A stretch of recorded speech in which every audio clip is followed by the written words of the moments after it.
All right, welcome to our reaction. You know what I mean? This time we have Dr. Umar Johnson and the Smile to a Smile It's Summer. Well, all right, the TVJ morning program, you know what I mean?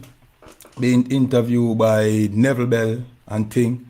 So we are going to react to it. You know the thing already. You know what I mean? This should be interesting. We are going to give it 2 cents too. You know what I mean? You know the thing already. So as you come in, you know, just remember to like, you know what I mean, share. Also, leave the thoughts in the comments. You know the thing already. So without further ado, we're going to jump straight into it.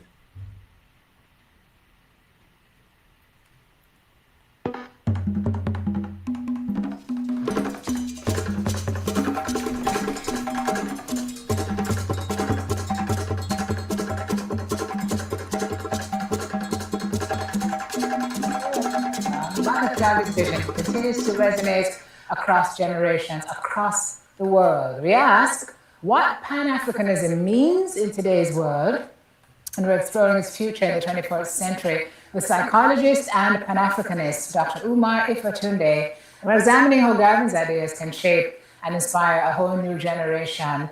Inspired him. Morning, sir. Good morning. Welcome to Smile. Glad to be with you. Tell me a little bit about that inspiration. My inspiration with regard to the Honorable Marcus Garvey actually came from my childhood neighborhood, the international headquarters for the Universal Negro Improvement Association and African Communities League is in North Philadelphia. My mother used to purchase my tennis shoes right next door to the Garvey house, but I never knew it was the Garvey house from 4th grade to my junior year of college. And finally, they painted it red, black, and green, and they put Garvey's picture in the window. That's when I knew. So I'm standing there, and an elder comes around the corner, Johnny Gossett. He's an ancestor now. He was the keeper of the building. He said, "May I help you?" I said, "Yes, Marcus Garvey's picture in the window. The building is red, black, and green. What's going on in here?" He said, "Come back Sunday at 3 p.m. I came back that Sunday at 3 p.m., and it's been 25 years. Was there something specific that you heard that held you? Well, my elementary school was 4 walking blocks away from the UNIA. So this is my neighborhood. We had Black history class in the 4th and 5th grade. So that's 9 and 10 years old. In the 6th grade, my father took me to my first family reunion in Washington, D.C. That's when I learned that I was related to the Honorable Frederick Douglass, for whom Marcus Garvey named the first Black Star Line steamship. Yes, Frederick Douglass and my 4 times great-grandfather were first cousins, half brothers, because the slave master raped both of their mothers. So that was my inspiration for Black consciousness. And then I met Garveyism around the corner. Did you learn about Garvey in school? Yes, ma'am. Okay, fantastic. Some of us have gone through all of that, but we didn't stay the road. What Yes. made you stay the road? I believe I was born to do the work. I was raised, my mother Christian, Baptist. My father was Sunni Orthodox Islam. Neither one of them particularly gave us Black consciousness.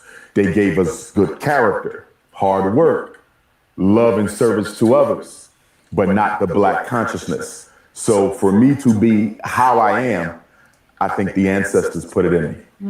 Can we talk a little bit about Black consciousness? Sure. What that looks like in today's world. Well, certainly where you live. No, that's my goodness, what a time. What a time. The United States of America. What a time. But globally, when we talk about Black consciousness, and when we talk about the Pan-African movement, what are we talking about that? Pan-Africanism, I could sum up in 3 main points. All members, blood members of the African race constitute a single, unique family, and that racial identity as an African supersedes every other identity. It's more important than being Christian. It's more important than being Muslim. It's more important than being Jamaican. It's more important than being an American African.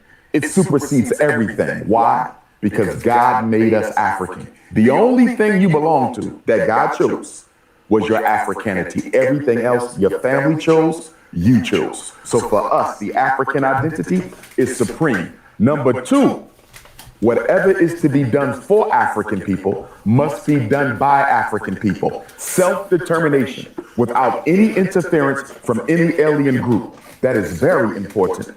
Number 3, repatriation and reclamation of Africa. The Honorable Marcus Garvey said, a strong man is strong everywhere. I travel all over the world. Wherever you see the Chinese, they're strong. Wherever you see the Indian, they're strong. Wherever you see the Jew or the Anglo-Saxon, they're strong. And wherever you see the African, we are economically, psychologically, and politically compromised. It is a global reality. So we would say as Pan-Africanists, and as Marcus Garvey Pan-Africanists in particular, until Africa rises, the rest of us cannot. You cannot separate the progress of Jamaica from the progress of Africa. You cannot separate the progress of Black America or Brazil or the UK or Australia, any group. You cannot separate it from the progress of Africa. As the mother goes, so goes the children. Right. What about reparations? Reparations is very important. Yeah. And as you know, this past March, President John Mahama of Ghana, and I just received my Ghanaian citizenship last year, and I have ancestry from Ghana as well. He was in New York City, the historic United Nations resolution declaring the transatlantic slave trade the worst crime in human history. Subsequent to that, he came to North Philadelphia, my neighborhood, Temple University. I had the opportunity to see him speak. I actually received my citizenship the day before he was sworn in Ghana. So I didn't get a chance to see him then because I was flying out, but I did see him in North Philadelphia. Didn't get a chance to meet, but I heard the message. So I appreciate what he did. Continuing on the legacy of Osachifo, Dr. Kwame Nkrumah, the Honorable Marcus Garvey, and others, reparations is key. However, we cannot wait for it.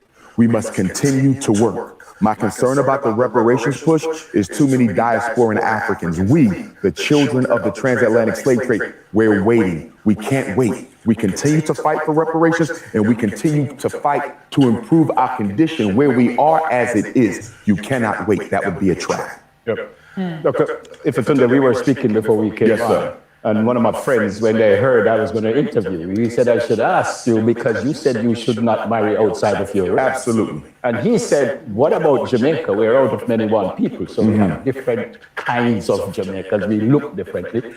And if some people might say there's a white Jamaican. So should I not marry a Jamaican if she doesn't look like me? My opinion on interracial marriage is identical to that of His Excellency Marcus Messiah Garvey. No black man has any business dating, mating, or procreating outside of the race. No black woman has any business dating, mating, or procreating outside of the race. There are more black women in the world than any other population. She outnumbers everybody as a population. So if you don't like the African women in Jamaica, go to Haiti. Go to Brazil, go to Barbados, go to Africa, go to Canada. There's too many black women in the world for a black man to end up with anything other than a black woman. I do not support it at all. I have nothing against the white woman. I have nothing against the Chinese, the Asian, the Latino. They are human beings. I respect everybody. But a black man's place is next to the black woman, and a black woman's place is next to the black man, and I won't accept anything else. Right. Because we are God's chosen people. African people are God's chosen people. We have an obligation to rebuild the race from within. How am I helping my race? How am I helping my community when the black woman is the least likely to get married? She's the last married, the first divorced. We have all these single women with children, raising them on their own, trying to make men out of boys. How am I helping my race? By dating the daughter of a colonizer when I have so many of my own sisters who need me to help them raise them boys that they're trying to raise on their own. Somebody would probably say the daughter of a colonizer didn't choose to be the daughter of a colonizer. That is She may true. not be a colonizer herself. But the daughter of the colonizer had no problem accepting the benefits of the colonization. You yourself may have not been a slave owner. You yourself may have not been a colonizer, but you reap the benefits of that slavery. You reap the benefits of that colonization, and you've done nothing to level the playing field between your people and my people. So this could be a whole, because I could say, what if the daughter were actually trying to, anyway, we're going to go down. Give me an example No, of that. we're going to slippery slope. You have many white women who advocate for the rights of black people. I want you. Stand with, they're not black, but they don't believe in what happened to black people. How do you actually know that? Because as a psychologist, you cannot read my mind. I can say anything and mean something completely different. Isn't that how the European took Africa? See, no, this is why I'm telling this to go on a whole different road, because we could take this into Let's take it. We can't. Black queens forever. No bunnies We only have 4 minutes, so we have to come off the relationship track and let's talk a little bit about the movement now. Yes, ma'am. And your feeling about the Pan-African movement. Yes, ma'am. Is it growing? Is it taking root? It's growing. Pan-Africanism is experiencing a resurgence. Our critics would say, though, we have to put more metal to the movement. There's a lot of theory, ideology, but now we have to put it into place. And I think with this movement toward reparations, this movement towards dual citizenship, the success in the preeminence of Captain Ibrahim Traore in Burkina Faso and what he's doing with the two other brothers there in the Sahel Alliance, it's beginning to catch fire. But we have to stay focused and we must remain independent. There's no place for the Chinese in this movement. There's no place for the Indian, the Latino, the Jew, the Arab. This is for African people. We must do it ourselves. There is no member of another race who cares enough about you to make you equal to his people. Because if you do that, if they do that, that imbalances their ability to exploit you. If Jamaica rises, how many Chinese businesses go out of business? If the black Jamaican rises, how many Indian businesses will go out of utilization? So our rise spells their economic disaster. Nobody wants to see the black man rise. You speak later. In a nutshell, what would you say? I know you want people to come and absolutely. Tonight, iNation Lounge, Old Spanish Town Road, 7 to 12 p.m. tonight. I speak at 9. I'm going to speak about Garvey, because we really need to understand that. But I'm going to speak about the unity, because although white supremacy, which is now beginning to yield to a Chinese and an Indian supremacy, because the Caucasian is losing his numerical strength, not that he ever had it, but he's getting smaller. The Chinese population is getting bigger, and India has now surpassed China as the largest nation in the world. So they're looking for places to colonize. They're looking for places to exploit. And the solution for us, as the Honorable Marcus Messiah Garvey said, the greatest weapon used against the Negro is disorganization. Stokely Carmichael, Kwame Ture said, if you organize a little, you get a little done. If you organize some, you get some done. But if you don't organize at all, you don't get anything. And if you organize a lot, yes, yes, we are where we are because of organization, not the color. We are disorganized, and that's why we are exploited. Final question from me, Dr. Umar. From what you know about us as Jamaicans, yes, are we getting it right? Have we got it right? My biggest concern for Jamaica, I expressed this 10 years ago in Ocho Rios, IRE FM. I keynoted the Garvey Day. And I expressed concern about the concessions that the Jamaican government is giving to the Chinese investor. That north-south highway that they built for $700 million and giving them a 50-year control over the tolls of that north-south highway and 1,200 acres of land to the Chinese to use as they so please, that is neocolonialism. We have to be very careful. And Dr. Kwame Nkrumah, the great Osagefo, talked about this in his book, Neocolonialism. He said, the new colonialism looks like investment.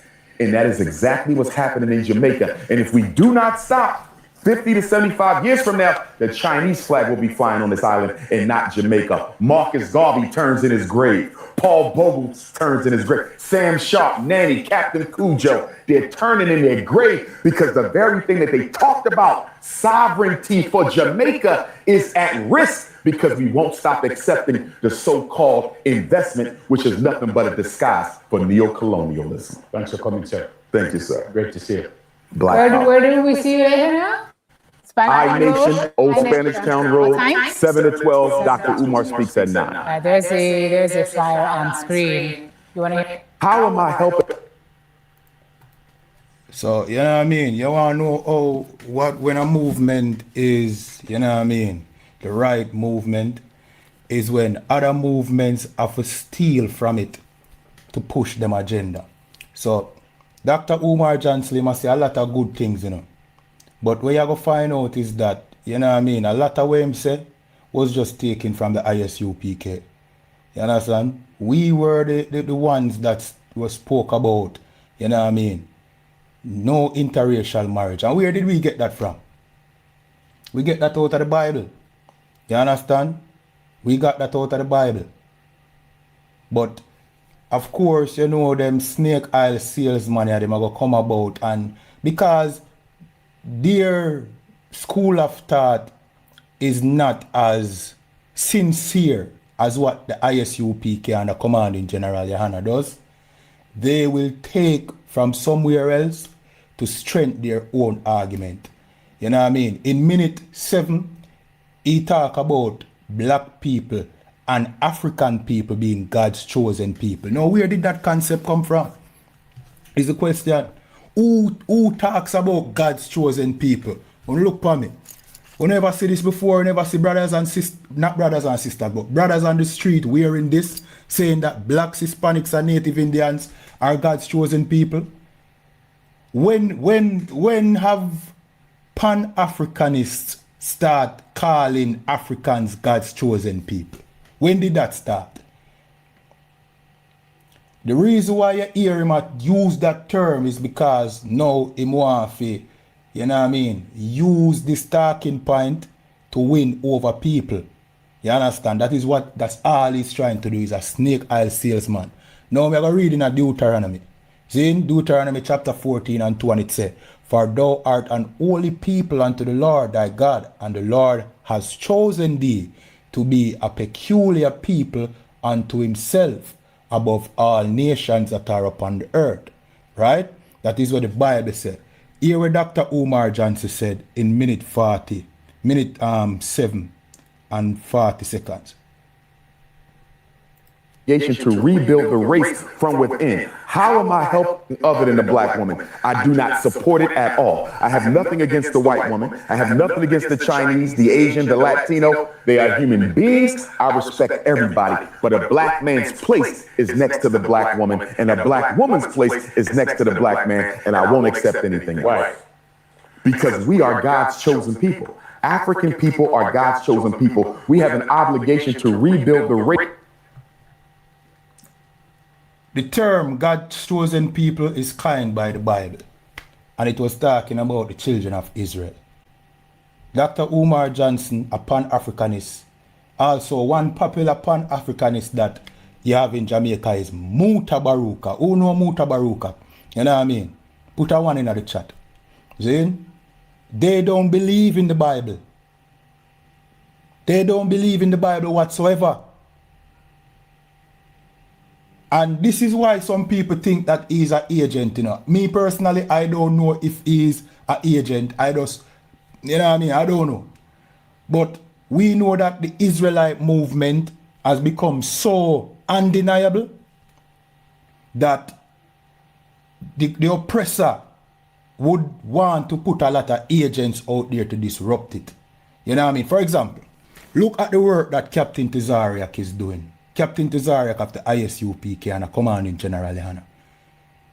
You know how long we have been seeking, you know what I mean, a debate with Dr. Umar Johnson. Dr. Umar Johnson is running. He don't want to have to sit down. And we are going to find out about people, agents never want to be confronted. They want to just be able to go around and spread them lies. We are the ones that say we are God's chosen people. And when we say that, we weren't talking about Africans. The Bible is not talking about Africans. The Bible is talking about the children of Israel that was enslaved in Egypt. So if you want to know when somebody is disingenuous, you are going to see them use things that has nothing at all to do with their talking point and use it to strengthen their own talking point. And that is what Umar Johnson just did. You understand? But with Jamaican, alright, Jamaican people like good talkers, you know, people who can speak. Black people on a whole, Hispanic on a whole. You understand? Native Indians, like people who can speak. But what we need to understand is not everybody that can speak is talking sense. Not because them can speak well means that what they are talking makes sense. You will have somebody who's not an excellent speaker and he's telling you the truth. And you will have somebody who's not who's an is an excellent speaker. I don't know if I mix it up a while ago. Slack ya. You will have somebody that is not an excellent speaker and he's speaking the truth, and you'll have somebody who is an excellent speaker and he's telling you pure lies. You understand? And Dr. Umar Johnson is one of those people. Good speaker, but be a madness. Then Jamaican people need to understand that you are not Africans. And when the Bible speaks about God's chosen people, it's talking about blacks who were enslaved, Hispanics, and Native Indians. Now, Dr. Umar Johnson, let me pull up the tape. He says something about interracial marriage, which is right, you know what I mean? But he have it twisted. We're going to pull it up and play it again. Members, blood members of the African race constitute a single Africanity. Everything else, your family chose to be done for African people must be done. Repatriation, they're strong, politically competent, particular. And UK, or this past March, slave trade, the worst. Didn't get a chance to see him then because I was. However, we cannot wait for it, and we continue to. You said I should ask you because you said you should not marry outside of your race. Absolutely. And he said, what about Jamaica? We're out of many one people, so we have different kinds of Jamaicans. We look differently. And if some people might say there's a white Jamaican. So should I not marry a Jamaican if she doesn't look like me? My opinion on interracial marriage is identical to that of His Excellency Marcus Messiah Garvey. No black man has any business dating, mating, or procreating outside of the race. No black woman has any business dating, mating, or procreating outside of the race. There are more black women in the world than any other population. She outnumbers everybody as a population. So if you don't like the African women in Jamaica, go to Haiti. Go to Brazil, go to Barbados, go to Africa, go to Canada. There's too many black women in the world for a black man to end up with anything other than a black woman. I do not support it at all. I have nothing against the white woman. I have nothing against the Chinese, the Asian, the Latino. They are human beings. I respect everybody. But a black man's place is next to the black woman, and a black woman's place is next to the black man, and I won't accept anything else. Are God's chosen people. All right. What he's saying is right and wrong at the same time. You know what I mean? Yeah, you should not have intermarrying. Black people should not intermarry. But he's making it seem like Africans and we are the same race. If a black Jamaican marry an African, that is interracial marriage. Because Jamaican black people are not Africans. Let me repeat that. Jamaican black people are not Africans. We are two different races of people. And that was the mistake that Marcus Garvey made. Marcus Garvey, I think he meant well. He made a lot of mistakes, but he didn't have the truth. He never have the truth. And that is why his movement failed, because it never come from the records that the Most High gave us, which is the Bible. That's why movement failed, because what Marcus Garvey was trying to do is connect us with the Africans. And that was his biggest downfall, because the Africans were the ones that sold us to the white man. But Marcus Garvey did not have, what do you call it now, the truth as to what going on and the truth of who we are. We are not Africans. We are the Jews. We are the real Israelites, the 12 tribes of Israel. And to answer Dr. Umar Johnson, Latinos are also Israelites, our brothers and sisters. So we can marry a Latino or a Native Indian or a Hispanic, but we can't marry an African. And that is the danger with, you know what I mean, with Dr. Umar Johnson and other people like the FBA and them. You know what I mean? Them don't really know the truth, or they are agents. You understand me? And where did he get this talking point that we should not intermarry? That come from the ISUPK. So what they are doing now is taking, stealing, biting talking points from the ISUPK and mixing it within, you know what I mean, their own talking point to give it strength. But they never want to face the ISUPK. I can guarantee you that if Dr. Umar Johnson ever sit down with Commanding General Your Honor or Captain Tizariak, the Commanding General Your Honor or Captain Tizariak would wipe the floor with Dr. Umar Johnson and expose his lies. But them always running. Gino Jennings is another one. You know what I mean? Pastor Gino Jennings, always running. I think our people, instead of inviting these Pan-Africans, these people with an agenda to come visit Jamaica because you think that black people need knowledge, you need to reach out to Commanding General Your Honor. Give Commanding General Your Honor an invite to Jamaica. Buy him a first class ticket. You know what I mean? Put him on one of these big radio shows. You understand? Put him on one of these big TV stations here in Jamaica. Give him the platform. And if you want the answers, he will be able to give you the answers. Stop inviting these snake oil salesmen to Jamaica to only try and exploit Jamaicans. When things don't work out well for them find a new, you know what I mean, pasture. Because you know how long you might try build film school. The ISUPK builds school all around the world. So what's so special about film school? We have school in New York, we have school in Trinidad and Tobago, we have school all over the world. We have school in Miami, Florida. We have schools all around America. You understand? Dr. Umar Johnson has tried to build film school for more than 10 years or 15 years now. And now that it's so-called built, he might have problems. You understand? He's trying to resurrect a movement that failed. And that is Marcus Garvey movement. Marcus Garvey, of course, as I say, meant well, but Marcus Garvey did not have the truth. You understand? He didn't have the truth. And when you don't have the truth, you have to steal from the truth. And that's why we say we are the ISUPK, the home of the truth. And that's why you have Dr. Umar Johnson calling black people God's chosen people, because we let you know that black people is God's chosen people. But not every skin folk is kinfolk. The Africans are not God's chosen people. They are the ones that sold us into slavery.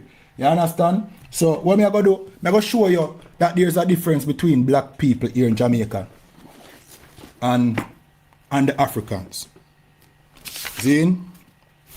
So this is the Zandervan Pictorial Bible Dictionary, right? And it's a very important book for you to have. So you understand the meaning of words in the Bible. You understand? Now this is going to tell you about somebody named Ham. Ham, if you know the Bible or you read Genesis, you know that Ham is the son of Noah. You understand? Let me read it. It says, Ham, the youngest son of Noah, born probably about 96 years before the flood, and one of the 8 persons to live through the flood, he became the progenitor of the dark races, not the Negroes. No, we have a problem. It said, he is the progenitor or the father of the dark races, not the Negroes. Why? This is a long time book, you know. This is not a modern book. You see, in time past, information wasn't so hard to come by. It was common knowledge that black people in Jamaica, black people in America, black people in Haiti are not the same as the Africans. Even though we were taken from Africa, we are not the same as the Africans. You understand? This is telling you that Ham is the father of the dark races. But take the Negroes out of it. They are different. Right? Let me continue reading. It said, but the Egyptians, who are the Egyptians? The Egyptians are Africans. Right? Let's continue. The Ethiopians, Africans. Right? Libyans and Canaanites. Now we know Libya is in Africa. So who is the Canaanites? The Canaanites are the South Africans. They are the original Canaanites, right? But these are the sons of Ham. But Ham is not the father of the Negroes. Who is the Negro? The Negro is different. Jamaicans, Jamaican black people, you are a Negro. You are who they call Negro. Trinidadian black man, you are what they call Negro. Black American, you are what they call the N-word and Negro. Haitians, you are a Negro. Negro just mean black. You understand? In Spanish, the word for black is Negro. See, it comes from the Latin word niger, or I don't want to say the N-word blatantly upon this, but it pronounced so Niger,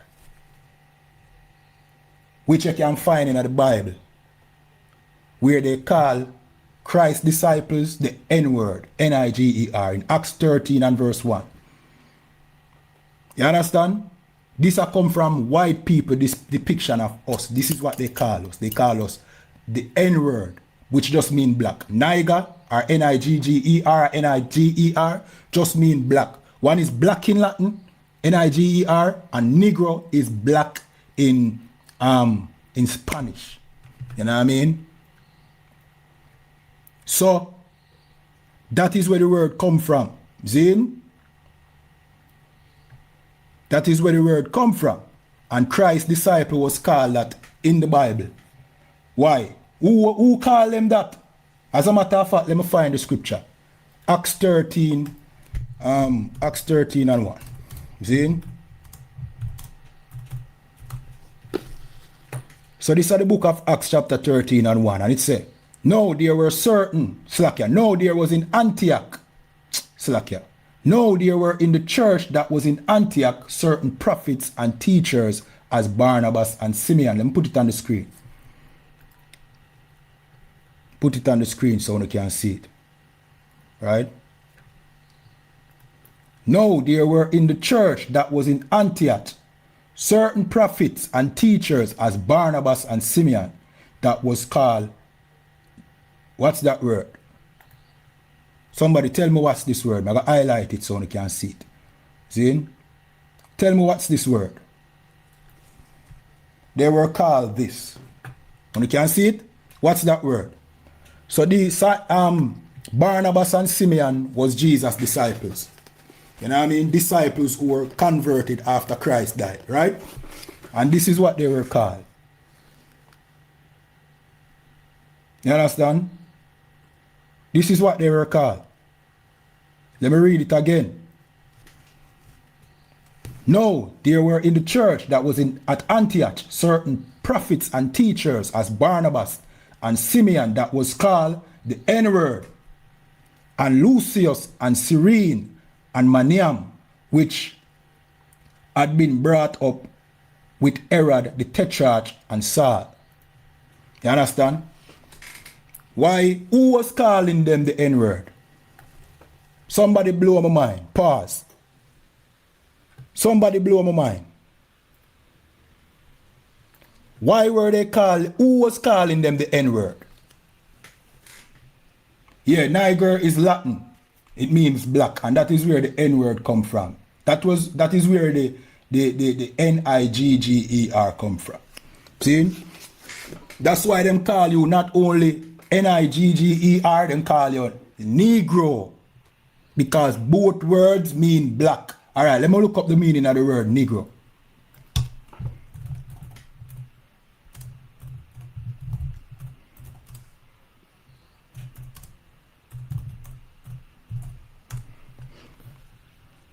I put it on the screen.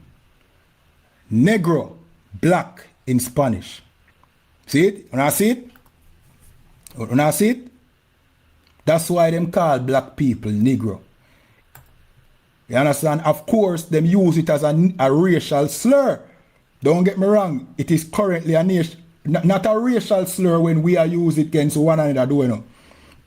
We have popularized the term now that we use it against each other, not against. We call each other the N-word. But we don't mean a racial slur when we use it against our brothers. or use it to describe our people. But the oppressor use it as a racial slur. But where did it start? Where did it start? Me show you where it start. It start from the time of the Romans, from here in Acts. The disciples were being called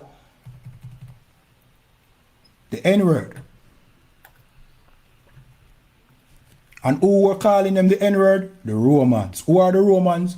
YT people.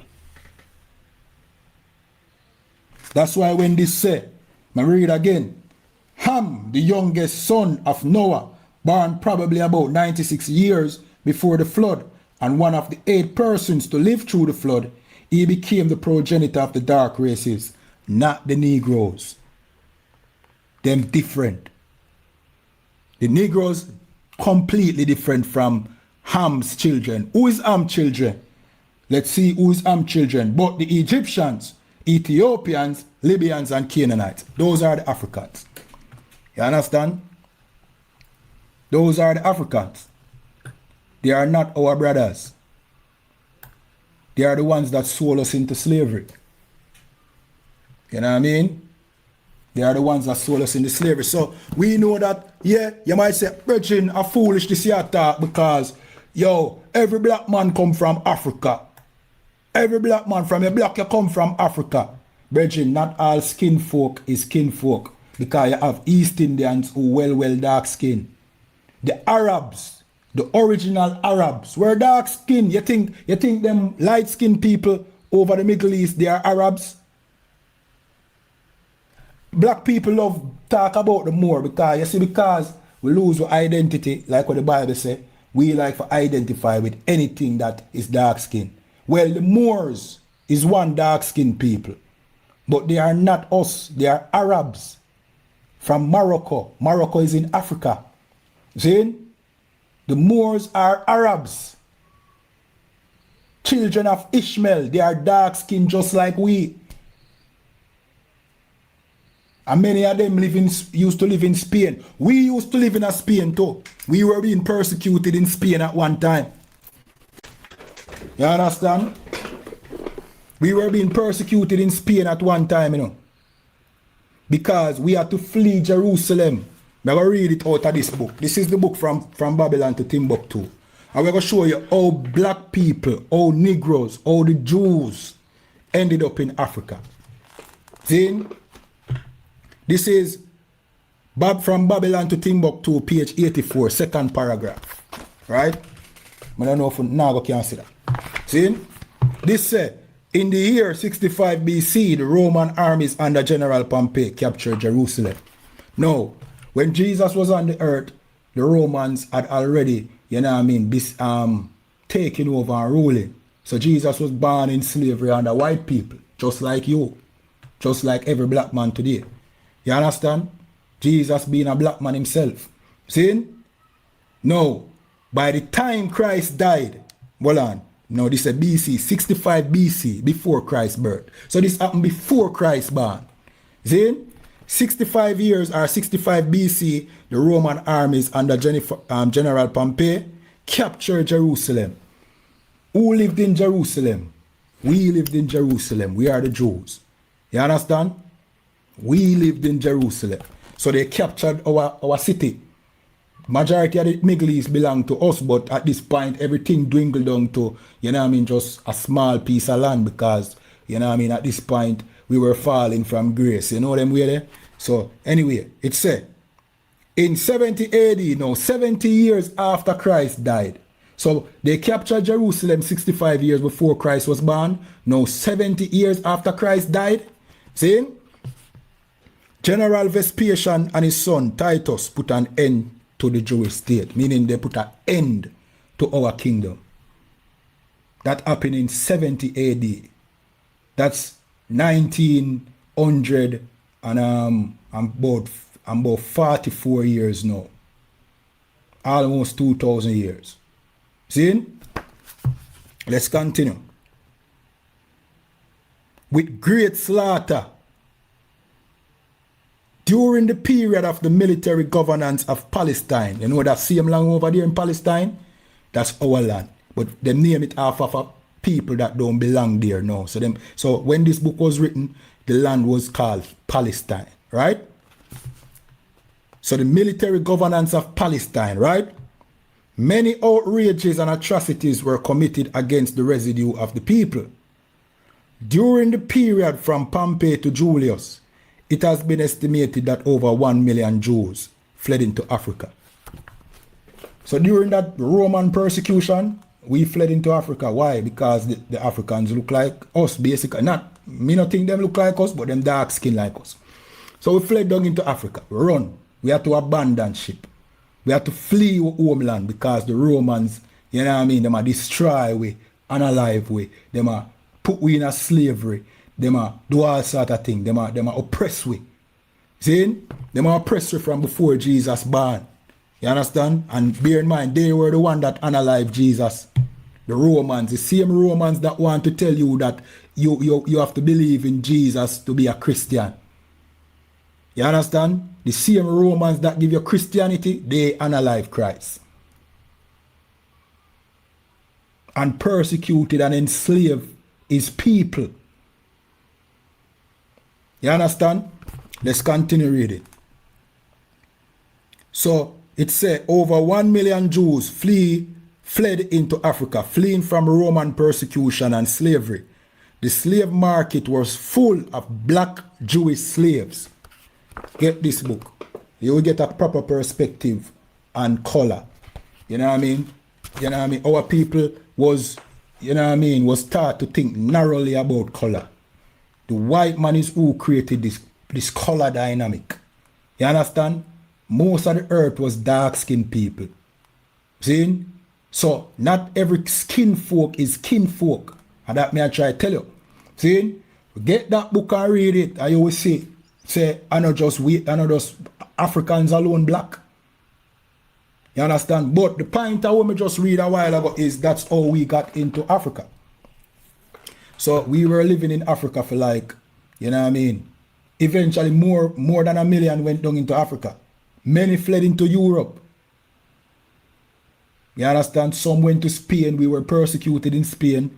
We settled in England and Scotland. We ruled England and we ruled Scotland. Hence, King James was the first king of England and the second and the sixth of Scott. King James was a black man who translated his people's record, which is the Bible. The Israelites' record in a form that everybody could get a copy because the Romans was trying to monopolize the Bible and its distribution and trying to paint them own self into the Bible. Eventually, the same Romans unalive King James. And his son had to flee into exile to France. And there was a fight, a war called the Jacobite Rebellion in England and Scotland, where black Scottish men and black Englishmen was fighting against the German rulership that them a try put over, you know what I mean, England, which now you get Queen Elizabeth and King Charles from. They eventually quelled that rebellion, and many of those Jacobites was brought here to Jamaica in slavery, and Barbados. I think Barbados or Bahamas. And some of them was brought to America. This is part of history where them never teach you, because you can't teach a slave them history. If you go teach your slaves them type of history, you run the risk of your kingdom falling. We ruled England. King James was a black man. You understand? We fled into Africa too. The Africans never really liked that. We were in Africa for like what? From 70 AD to from 70 AD to about 1400 and odd, which was when the transatlantic slave trade started with the Portuguese. You understand? The transatlantic slave trade started because of the doctrine of discovery. The doctrine of discovery was when the Roman Catholic Church, the Romans, put a decree out that now every Christian nation must enslave every non-Christian nation. You know what I mean? And Pope Nicholas was the one who gave Portugal the decree that they should go and enslave black people and natives. That was how the transatlantic slave trade began. The Catholic Church, Christianity, was the one that ordered for our enslavement. So how is black people Christians today? How are we Christians today? How are Hispanics Christians today when it is, you know what I mean, the same Catholic Church who ordered, you notice Italy wasn't involved in the transatlantic slave trade. It was Portugal, it was France, it was Spain and England. You understand why? Because the Romans, the Italians, they just stood back. They was in control. Rome was still ruling under the guise of the Catholic Church, which there's a lot of conspiracy about that today. You know what I mean? With the grey pope and the black pope and all them things there who really are pull the strings. You know what I mean? So, we don't know about that. But what I'm going to tell you is, it was the Romans who ordered our slavery. White people ordering other white people, which Portugal, Spain and all of them is just break off from the falling Roman Empire or the stronger Roman Empire. That's all they were. You understand? So we were in Africa for like 1,000 years. But we were doing better than the Africans. This place called Timbuktu was ruled by us. It's a city of intellectuals and all them things. There's something that the Africans them never have. We had colleges and all them things there in Timbuktu. We were doing way better than the Africans. So what happened? When that decree went out, the Africans them was willing for help. And what the Africans them did was to round us up and sold us on the slave ports of West Africa. The Nigerians, the Ghanaians, and all of them was complicit. We're gonna read something where we'll probably never hear about. We're gonna read this logbook from a slave ship. See? This is on discoveringbristol.org.uk, right? And this is a page from a logbook from a slave ship, right? And yet this is going to amaze you. But this is going to give you an idea of what the transatlantic slave trade look like. And this is a message to Dr. Umar Johnson and you, Pan-Africanists, who want us to go back to Africa and love Africa. You don't know the history. The history that you are spitting is just the same lies that the white man told us that we are Africans. They don't give you the full story. History is not black and white like you want to make it out to be. You understand? So this say, the logbook from a slave ship. So here you can see the page of the logbook. Let me open this in a different, you know what I mean?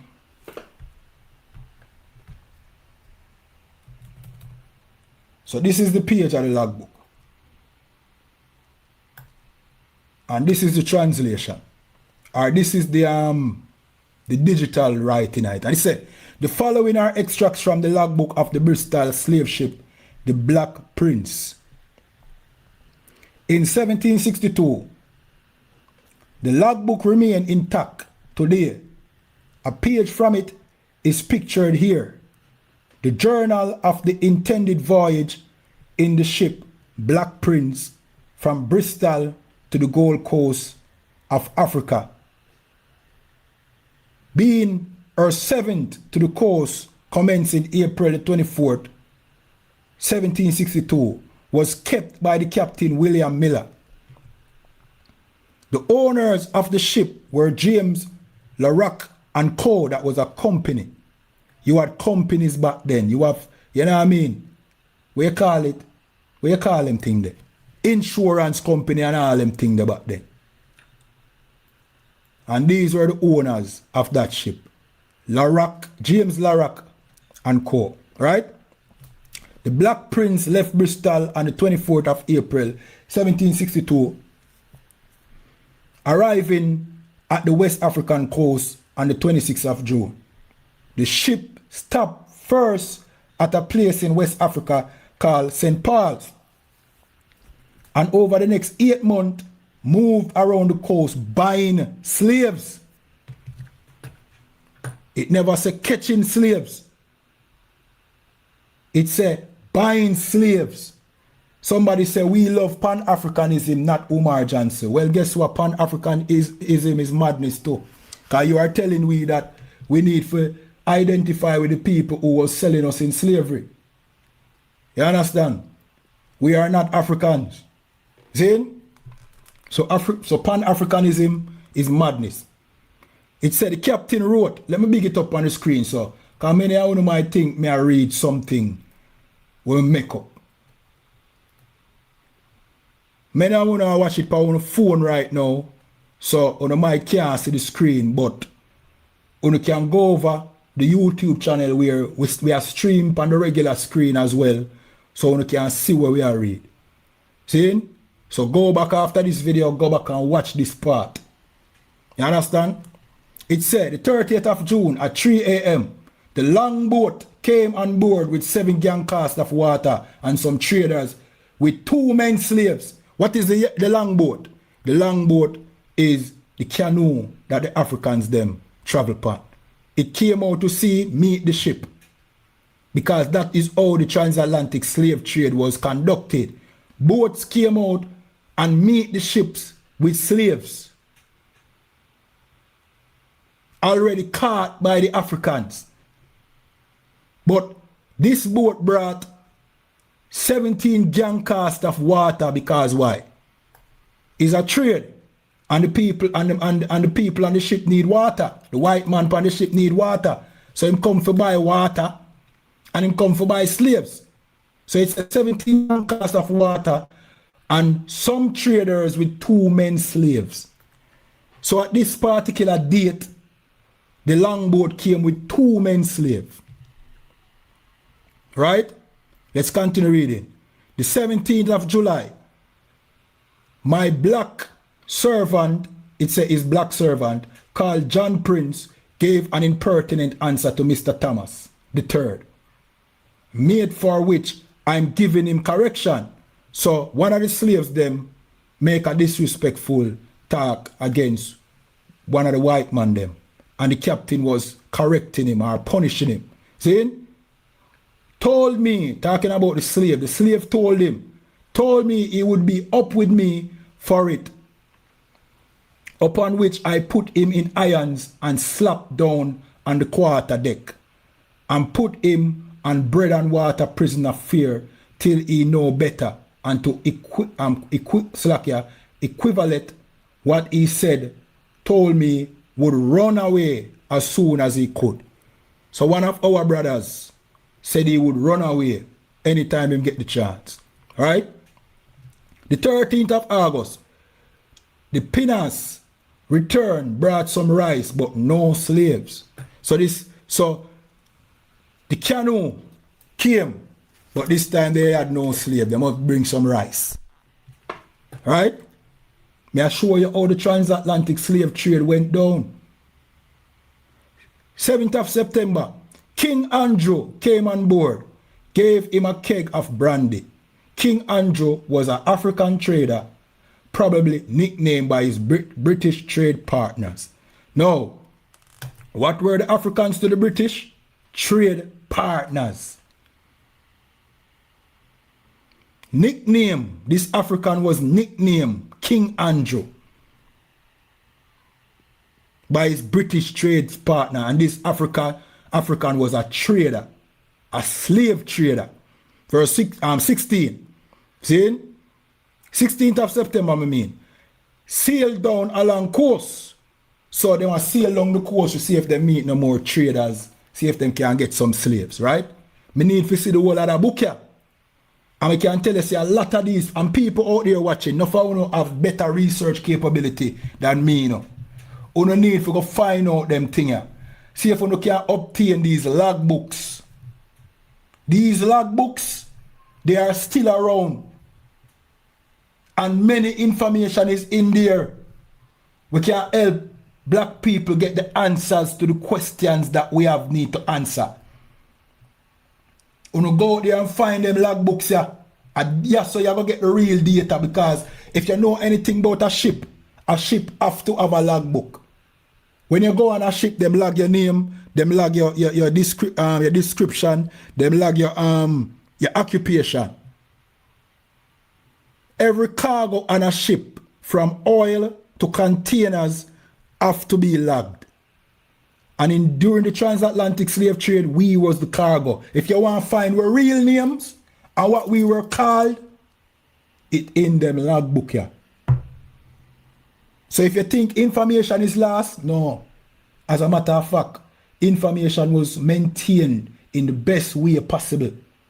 But not in the place that you thought. You thought you are going to find the information in a library somewhere or underground. You need to find them logbooks here. When you find them logbooks here, you'll get the full information. Let me continue to read this. See? So 16th of September, sail down along coast. 20th of September, some canoes came on board with some slaves, but could not buy any but one man. So some canoes came selling slaves, but the captain, William Miller, could only buy one slave. These were the Africans selling us. Who were they selling? They were selling the Jews, the Israelites, God's chosen people, the people who wrote the Bible.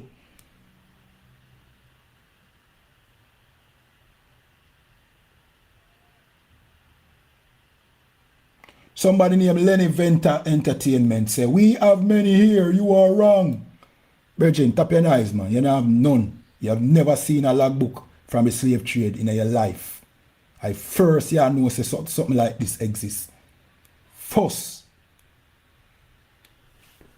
you know say something like this exists. First you hear this, and because of your stubbornness, you don't want to listen, because you still want to call yourself Africa. You have, Virgin, move for it. I'll kick you out of the chat, you know. I'm going to kick you out of the chat. But you don't have nothing. These logbooks are got in some, you know what I mean, some government library, like the Library of Congress or the Library of Jamaica National Library. You don't have it. You don't have nothing. You understand? You don't have a damn thing. The white man have it. We need to go to Spanish Town National Library and see what we can find on that. Yeah, in America, make it worse. Make it damn worse. Let me teach you something. Go to the Library of Congress. That is where you need to go, because that is where we got the information that the land in West Africa was called Land of Judah. We got that from the Library of Congress. That is where you're going to find these logbooks. Not in your school library. And not on the internet. That is where our records is. That is where you're going to find the names of the people on those slave ships. But we can almost can assure you that they probably don't get that information. You don't know nothing, man. Tap tell lie, man. Because you wouldn't call yourself Pan-African. And that me I try to tell you. Anyway, let's continue. So it said, 20th of September, some canoes came on board with some slaves, but could not buy any but one man. Verse 27, not verse 26. 27 of September. Find no trade except all slaves or children. October the 28th, purchase 4 slaves. So, you get the idea? 28th of November, 2 girls down in the measles. Alright, so it goes on, you know what I mean? Let me see this. It goes on and it goes on. Me need to get my hands on this full logbook. You know what I mean? We need to get our hands on this full logbook. This is in Bristol, this is in England. right? So the search now is for log books. You want the full truth? You need to find the log books. Let me repeat. The log books is where you need to find. When you find the slave ship log books, you're going to get the full truth. You're not going to get it in no history when a white man write, because he's going to tell lie. You're going to get it in the log books. Some of you don't have the patience, because the log books come like Leviticus and, you know what I mean, Numbers. You have to read and such and such and such, and people can't, them stop read after that. But we need to get to hands on them log books, yeah. When you go in at the libraries and find them log books, use on the phone and take picture, or on wear one of them meta glasses and record the log books, because you can't take it out of them library. And we are search for is log books of slave ships that describe events and how things went, because as me I tell you, the transatlantic slave trade is just that. Slave trading, selling. It was like the stock market. We were being sold by someone to someone else. And that someone that was selling us is the Africans. We are not Africans. The Africans owe us reparations just like the white man. You understand? And with that, we're going to close out. We're not going to even make this any longer. You know what I mean? To order for everybody who came through. Make sure you click up the like button here. I notice every time when you come over here and you get some knowledge, click up the like button, man. What you do, man, and share. And tell a friend, you know what I mean, to tell a friend to tell a friend. You understand? And of course, go over to ISUPK Jamaica and subscribe. I'm also over there. That's where we teach class. That's where we teach class, right? We keep class on Sundays, 3 p.m. We keep class on Wednesdays, 7 p.m. And then you can go over to ISUPK, Durham, North Carolina. You know what I mean? They keep class every day. Captain Nayatak keep class every Tuesday at 6 p.m. Jamaica time. Now you can go over to ISUPK online classes where General Myman keep class Mondays and Thursday at about 6 o'clock Jamaican time. ISUPK is the home of the truth. If you're not in the ISUPK, you are not in the truth. This is the body of Christ. It's one body. Then now you need to go over to Commanding General Yohana page, the real Commanding General Yohana. He have a show every Monday called the Black Watch, where he break down the mysteries of the Bible and correlate it with what's happening in today's time. You don't want to miss that. Also go over to Captain Tuzariak TV. You know what I mean? Where the champion himself, the Thanos of the debate community. You know what I mean? Him posts very often over there. You need to go over there, subscribe. You know what I mean? Support him. You know what I mean? Because he's the one, you know what I mean, under Commanding General Yohana, where I carry this truth mainstream. You understand? Yeah, man. And if you're in Jamaica, call this number, what I'm going to put on the screen now, and get in class. Don't make the movement leave you. You know what I mean? Don't make this movement leave you. Leave you behind. You understand? Remember when we used to teach class and nobody never used to listen. Nobody even cared. I'm going to tell you a lie we are tell. Now look who's laughing now. Eh? Look who's laughing now. Al Kanye West knows say we are the real Jews. Kyrie Irving knows say we are the real. It mainstream. Christianity, I mean, we don't have much time left in a Christianity. You know, Christianity is a dying, you know what I mean, thing, you know. Rastafari is in that dead already. You know what I mean? Most of young Christ, through some work we put in here in Jamaica, that movement now no forward for go again. That's why you see them invite Pan-Africanism. Because Rastafariism, it now have no leg for stand on. We brought out the truth here in Jamaica, which is irrefutable. So right now, Rasta just have to believe in a, yo, we are just Rasta, yeah, man. Cause if they never try debate nobody, them get crushed. Cause the history of Rastafariism isn't enough far, it they right, it they everywhere. It can't survive. One thing with the lies can't survive. But why you think the ISUPK able to survive for so long? Because this is the truth. These are the truth, brethren. It's irrefutable. You can't deny it. We came up against all the odds and we are our win. Can't lose. That's why Umar Johnson and them have to run. I'm afraid. You know what I mean? Yeah, man, we have a camp in New Orleans. Just type in New Orleans is in which state again? Hold on. Which state is New Orleans again, Lisa? New Orleans. New Orleans.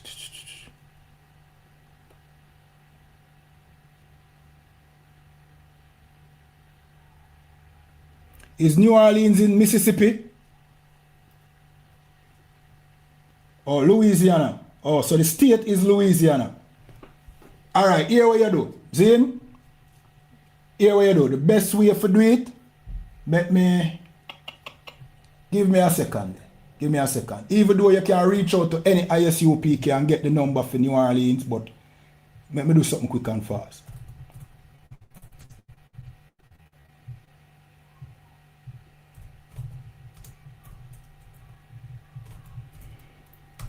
One second, sis. Da.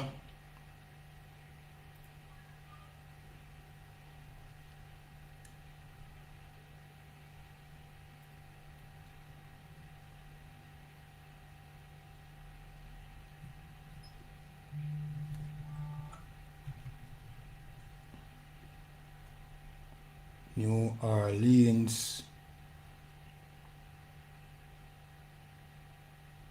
Alright, Louisiana, Sita. Louisiana. No, we don't have a school in Louisiana, but guess what, sis? Here what you can do. Reach out to, can't reach out to any one of them, but me go pick one. See, me go pick, give me a second, sis.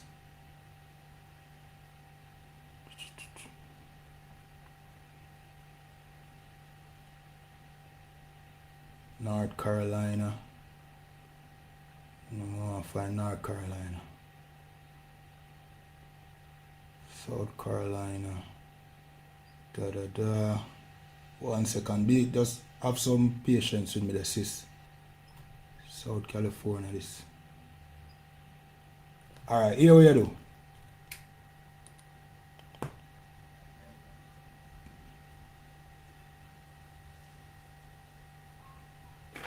Here we do, sis. You go call a number, you see? You go put it in the chat. And then you go ask the captain in the attack. You know what I mean? If you don't get captain in the attack, tell them to forward you to captain in the attack. And then tell captain in the attack that you want to know how to attend classes in Louisiana. You know what I mean? Is that what you said? I don't want to mix up what you're saying. Yeah, Louisiana. Right? So this is the number.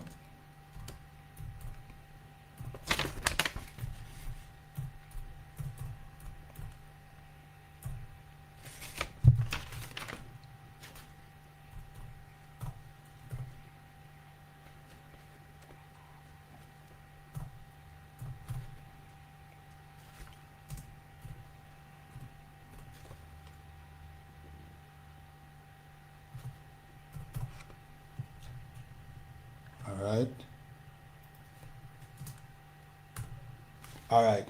Ask the captain in attack. Zin? Reach out to Cap, make him know say yeah, look for your school in a Louisiana. He might go make you know how best for your 10 classes if you're in, you know what I mean? Because a school might not be in Louisiana right this moment.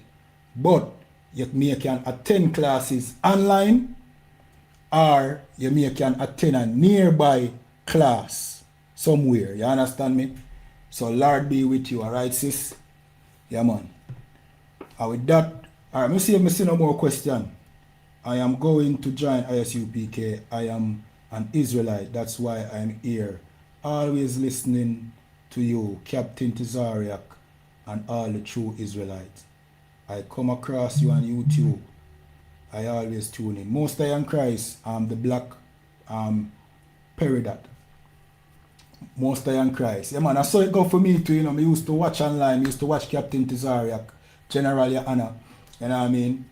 From the debates days, you know what I mean? But over time, it started feeling like, you know what I mean, pointless for me just to watch online and not be a part of the movement, you know?